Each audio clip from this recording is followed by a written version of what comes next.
balik lagi di Fiantori, Fianti punya story.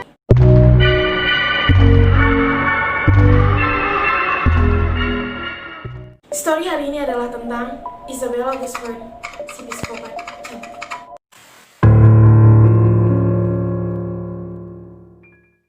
Kenapa bisa viral? Karena setelah kurutkan kembali kejadian semuanya, ada salah satu video di TikTok dengan nama akun @vitaloka. Di situ videonya menyamakan wajah mereka. Ya terlepas wajah mereka mirip atau enggak, video persidangannya Isabella Guzman ini jadi menarik perhatian karena dua hal yang aku tahu.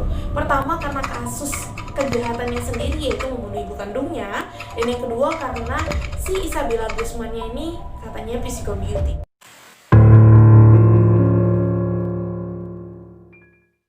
Siapa Isabella Guzman? Isabella Guzman adalah seorang gadis berumur 18 tahun. Dia anak dari pasangan suami si Yoon Mi Hoy dan juga Robert Guzman.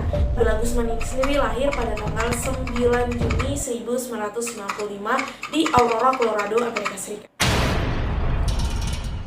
Isabella Guzman menjadi gadis pembunuh berdarah dingin karena memang Isabella Guzman melakukan pembunuhan terhadap ibu kandungnya sendiri dengan melakukan 151 kali tusukan atau penikaman di wajah dan leher ibunya yang pada saat itu berumur 47 tahun. Penyebab semua hal ini terjadi, pertama, Isabella Guzman itu tinggal bersama ibu dan ayahnya menjadi keluarga yang bahagia. Namun, namanya suatu keluarga pasti terdapat masalah. Nah, ibu dan ayahnya Isabella Guzman ini mendapatkan masalah dan mereka nggak ketemu solusinya apa. Akhirnya mereka mengambil jalan tengah untuk bercerai, berpisah. Setelah berpisah, Isabellanya ini ikut sama ibunya.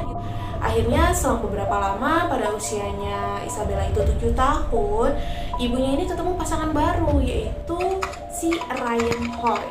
Nah, jadi setelah bertemu, mereka memutuskan untuk menikah. Isabella Guzmannya ini ternyata dibalikin lagi atau diantarkan ke rumah ayahnya, si Robert Guzman, untuk tinggal bersama ayahnya. Pada tanggal 27 Agustus 2013 ini, ternyata si Isabella Guzman itu datang ke rumah ibunya untuk melihat. Namun, entah kenapa mereka terdapat percekcokan yang akhirnya menjadikan kedua diri mereka itu menjadi orang yang sangat pemarah gitu.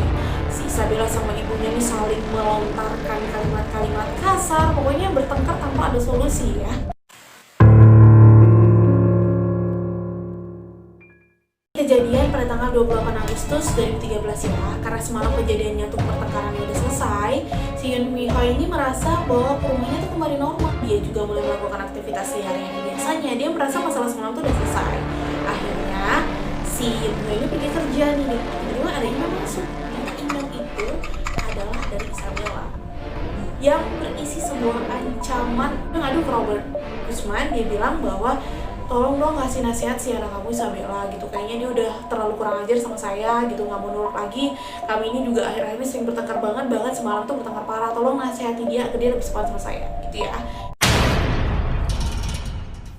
Dia masih ngerasa kayak nggak aman, nggak tenang karena ini ancamannya berupa sesuatu hal yang membuat dia ngerasa takut untuk pulang ke rumah. Akhirnya dia minta pertolongan polisi. Dia nelpon polisi setempat bahwa mengatakan, Pak polisi tolong, ini anak saya melakukan mengirimkan email pada saya berupa ancaman dan saya takut sama dia, takut banget, tolong cari solusinya. Polisi datang ke rumah tempat Isabella tinggal, datang untuk menginterogasi si Isabella. Kenapa nih Isabella bisa dibilang seperti itu sama ibu kandungnya gitu kan? Apapun masalahnya kan seharusnya bisa diselesaikan baik-baik. Terus polisi juga menginterogasi si ibunya, si Yoon Mi Hoy, kenapa kok bisa terjadi keadaan seperti ini gitu.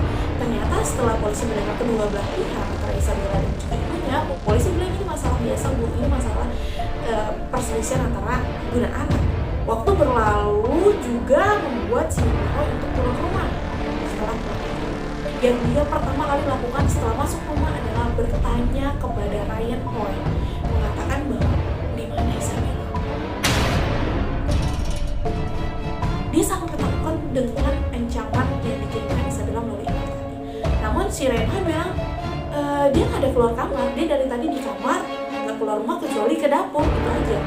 Setelah keadaan kembali tenang, si Yoon Mi Hoy ini hanya berpikir untuk membersihkan diri, biar relax aja gitu ya, mandi di kamar mandi yang berdekatan dengan kamarnya Isabella. si Ryan Hoy ini ngedengar nih ada kegaduhan yang terjadi. Namun masih belum jelas ini sebenarnya apa, suara apa. Ternyata setelah Ryan Hoy datang, di kamar mandi tersebut terdapat Isabella dan ibunya. Ryan Hoy udah berpikir kalau mereka fix bertengkar kembali. Namun firasat si Ryan Hoy berkata ini kayaknya bertengkarnya berbeda. Karena di kali ini bertengkarnya terdapat percikan darah yang Ryan Hoy lihat sendiri itu udah ada di lantai. Ryan Hoy tanpa pikir panjang, dia mau ngebuka pintu itu supaya ia melerai mereka. Namun ternyata Isabella dengan sekuat tenaga menutup pintu itu dengan paksa dari dalam kamar mandi. Ryan Hoy pergi lari untuk mengambil telepon genggam dia untuk menelpon polisi agar polisi yang mendengarkan kembali ini. Takutnya terjadi hal-hal yang tidak diinginkan. Dia kembali ke kamar mandi. Dia terkejut setelah sampai di kamar mandi. Ternyata si Yumi Hoy udah gak bersuara, bahkan tidak bergerak lagi. Dan yang lebih parahnya adalah banyak sekali darah di wajahnya Yumi Hoy dan juga di lehernya. Namun yang anehnya di sini Isabella tiba-tiba keluar dari kamar mandi dengan tanpa ekspresi melewati Ryan Hoy. Si Isabella setelah keluar dari kamar mandi tidak terlacak keberadaannya. Dia pergi meninggalkan rumah tanpa diketahui keberadaannya dengan mematikan ponselnya. Jadi polisi susah nih, rada kesulitan untuk melacak si Isabella. Tanggal 29 Agustus 2013 ternyata hasil otopsinya Ibu Isabella Guzman keluar.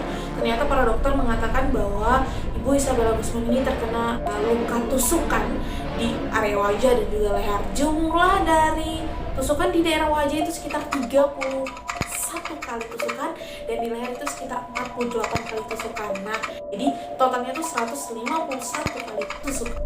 Polisi juga berusaha keras untuk menemukan Isabella Guzman alias pelaku dari kejahatan ini.